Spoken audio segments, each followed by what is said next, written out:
आदरणीय आजका मुख्य अतिथि महोदय, विशिष्ट अतिथिगण तथा यहाँ उपस्थित सम्पूर्ण भाषाप्रेमी महानुभावहरूमा मेरो हार्दिक न्यानो अभिवादन।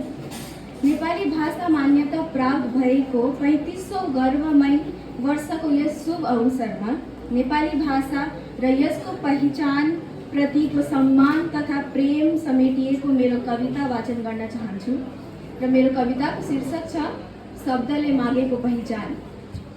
हामीले आमा शब्द चिनेको भाषा, हामीले माया गरेको भाषा, हाम्रो प्यारो नेपाली भाषा, हाम्रो प्यारो नेपाली भाषा। भाषा नै हो हामीलाई परिचय दिलाउने, यही नै हो हामीलाई संस्कृति सिकाउने। भाषा नै हाम्रो चिन्हारी हो, किनकि भाषा नरहे संस्कृति रहँदैन, त्यसैले हाम्रो प्राण हो भाषा। भाषा नरहे संस्कृति रहँदैन, त्यसैले हाम्रो प्राण हो भाषा। आज हामी भाषा दिवस मनाउँछौँ, तर यो सम्मान सहजै आएको थिएन। कतिका कलम थामिएनन् त कतिका स्वर रोकिएनन्। वर्षौंसम्म एउटै प्रश्न समयसँग लडिरह्यो, हाम्रो भाषा कहिले चिनिनेछ? र प्रतीक्षाले नै आन्दोलनको रूप लियो, र प्रतीक्षाले नै आन्दोलनको रूप लियो। पहाडदेखि तराईसम्म शब्दहरू मानिस बने, मानिसहरू आवाज बने। ज्ञानपत्र सभा र सङ्घर्षका ती दिनहरू भाषाभन्दा ठुलो थियो आफ्नो अस्तित्व चिनाउने सङ्कल्प। भाषाभन्दा ठुलो थियो आफ्नो अस्तित्व चिनाउने सङ्कल्प।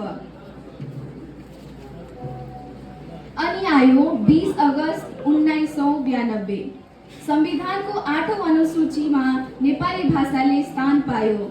त्यो दिन अक्षर मात्र सम्मानित भएनन्, वर्षौंदेखि मौन रहेका हृदयहरूले आफ्नो पहिचानको आवाज पाए। वर्षौंदेखि मौन रहेका हृदयहरूले आफ्नो पहिचानको आवाज पाए।